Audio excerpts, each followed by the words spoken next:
Viewers, আসসালামু আলাইকুম। আপনারা দেখতে পাচ্ছেন মালয়েশিয়ার বিখ্যাত ফল ডুরিয়ান। ডুরিয়ান মালয়েশিয়ার জাতীয় ফল। পাশে রয়েছে রামবুটান, পাশে লিচি। আর এই ডুরিয়ানটাকে আমরা আজকে টেস্ট করব। মালয়েশিয়ার জাতীয় ফল। আমরা কখনো আসলে ডুরিয়ান খাইনি, এই প্রথম মালয়েশিয়া এসে ডুরিয়ান টেস্ট করব আজকে।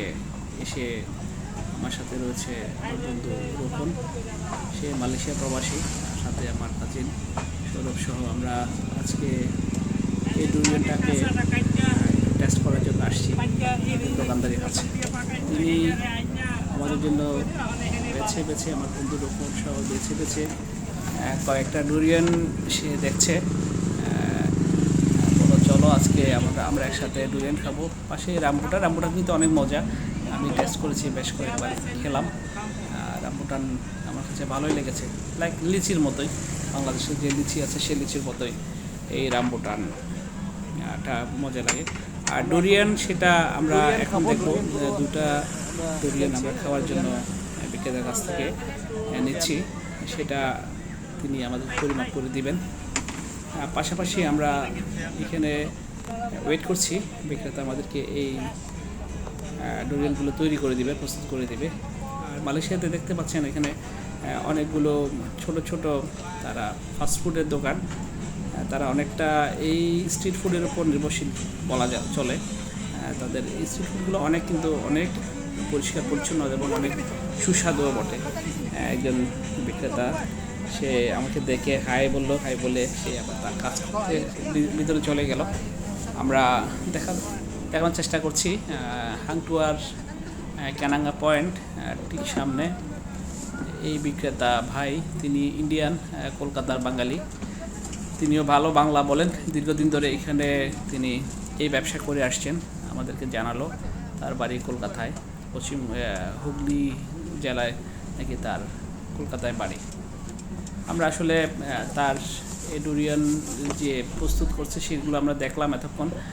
তিনি আমাদের জন্য দুটো ডুরিয়ানই আমাদের জন্য কেটে আমাদের জন্য সুসজ্জিত করবেন, আমাদের জন্য প্রেজেন্টেশন করার জন্য তৈরি করছেন। ততক্ষণ ধরে আমরা দেখছিলাম তিনি কীভাবে এই ডুরিয়ানগুলোকে আমাদের জন্য তৈরি করছেন। কষ্ট হচ্ছে তার মানতে।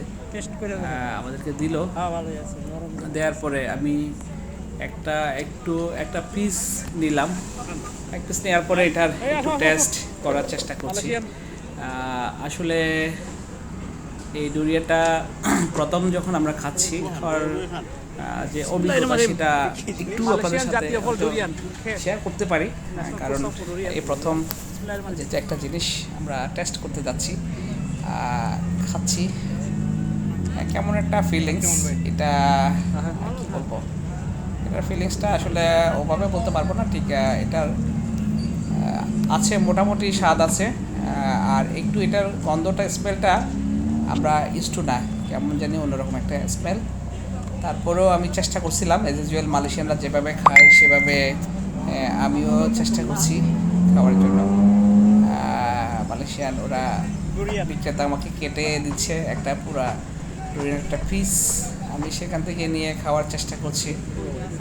সবাই যেভাবে সবসময় খায় সেভাবে রেগুলার খাওয়া যেভাবে হয় সেভাবে খাওয়ার চেষ্টা করছি। বাট এই ডুরিয়ানের এই পিসটা খাচ্ছিলাম, তারপরে কেমন একটা গন্ধ, সেটা মানে একটু উদ্ভটপনা হচ্ছিল। তারপরে চেষ্টা করছিলাম এজ ইউজুয়াল খেয়ে নেই, যেহেতু ফার্স্ট টাইম, এটা মিস করা যাবে না। চেষ্টা করছি, আমিও খাচ্ছি, আমার সাথে রোকন ভাই এবং আমার কাজিন শেষও আমরা একসাথে খাচ্ছিলাম, আসলে টেস্ট নিচ্ছিলাম। তো ফার্স্ট টাইম, মিস করা যাবে না। কতটুকু খাওয়া যায় সেটা চেষ্টা করছি, যে রেগুলার যেভাবে খাই। পাশে রোকন ভাইও খাচ্ছে, আমিও খাচ্ছি। দেদার্স যেহেতু মালয়েশিয়ার জাতীয় ফল, এটা দেখতে কাঁঠালের মতো হলেও কিন্তু এটা কাঁঠাল না। এটার স্বাদ, এটার গন্ধ, স্মেল সব কিছু একটু ভিন্ন মাত্রায় বলা চলে। আপনি যদি এটা মালয়েশিয়া আসেন অবশ্যই টেস্ট করতে পারেন ডুরিয়ান এই ফলটাকে, তাদের জাতীয় ফল। তারা এই ডুরিয়ানটা আসলে মালয়েশিয়ানদের কাছে অনেক বেশি জনপ্রিয় এবং তারা অনেক বেশি এটা খায়, এটা খাইতে অভ্যস্ত। আমরা যদিও অভ্যস্ত না, হঠাৎ করে চেষ্টা করছি, হঠাৎ করে আমরা খাওয়ার জন্য এটা ট্রাই করলাম। আমাদের ফিলিংসটা একটু ডিফারেন্ট, আমরা এটা সম্পর্কে পজিটিভ মন্তব্য করতে পারছি না, কারণ এটার গন্ধটা তেমন একটা ভালো লাগেনি।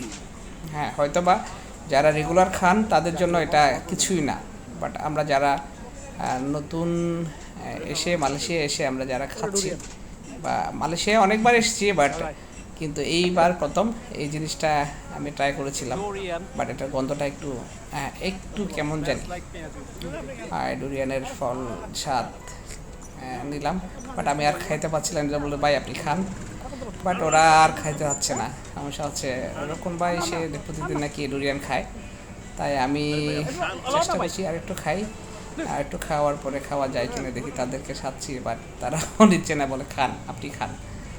এখন তারা খাচ্ছে না, তাই নিজেই খেয়ে নিলাম নিজের মতো করে। যেহেতু আমি তো রেগুলার খাই না, তারপরে চেষ্টা করছিলাম রেগুলার যেভাবে ডুরিয়ান খাই সেভাবে খাওয়ার জন্য আমিও নিজেকে প্রস্তুত করে নিলাম। যেহেতু খাচ্ছি একদম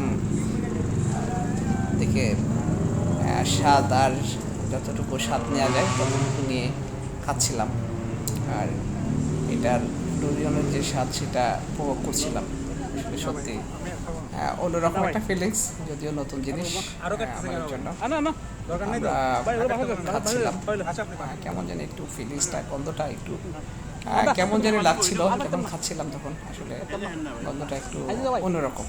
যারা খান তারা আসলে বলতে পারবেন। আমিও চেষ্টা করছি আজকে এই খাওয়ার জন্য। খাচ্ছিলাম এজ এ প্রফেশনাল খাদক হিসেবে, যেভাবে খায় প্রতিদিন, আমিও সেভাবে খাওয়ার চেষ্টা করছিলাম আসলে।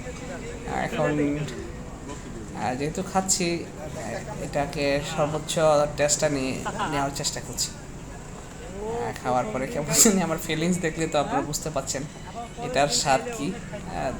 ওইদিকে বিক্রেতা বলছিল আপনাকে আরও দিলাম, আমার পক্ষ থেকে আরও কিছু দিলাম, আর একটু দিলে আমি বললাম যে না ভাই আর না, অনেক খেয়েছি, এটা যতটুকু খেয়েছি আর খাইতে পারবো না ভাই, বাকিটা আপনি প্যাকেট করে রকম বাইরে দিয়ে দেন আমার বন্ধুকে দিয়ে। আর রকম ভাই সৌজন্যে আসলে এই ডুরিয়ানটাকে আজকে হয়তো আমরা খেয়েছিলাম, কিন্তু যাই হোক, এটা আসলে খেতে খেতে অভ্যস্ত হয়ে গেলে তখন হয়তো আমরা ইউজ টু হয়ে যাব, আদারওয়াইজ এটা আসলে আমাদের জন্য একটু ডিফিকাল্ট বলা যায়। তো ভিডিওর মাঝে দাদা আছেন, দাদাও কলকাতার মানুষ, তিনিও ভালো বাংলা বলেন, দীর্ঘদিন ধরে এখানে নাকি ব্যবসা করছেন, সৌরভও খাচ্ছে। হ্যাঁ, ডুরিয়ানটা মজা করে।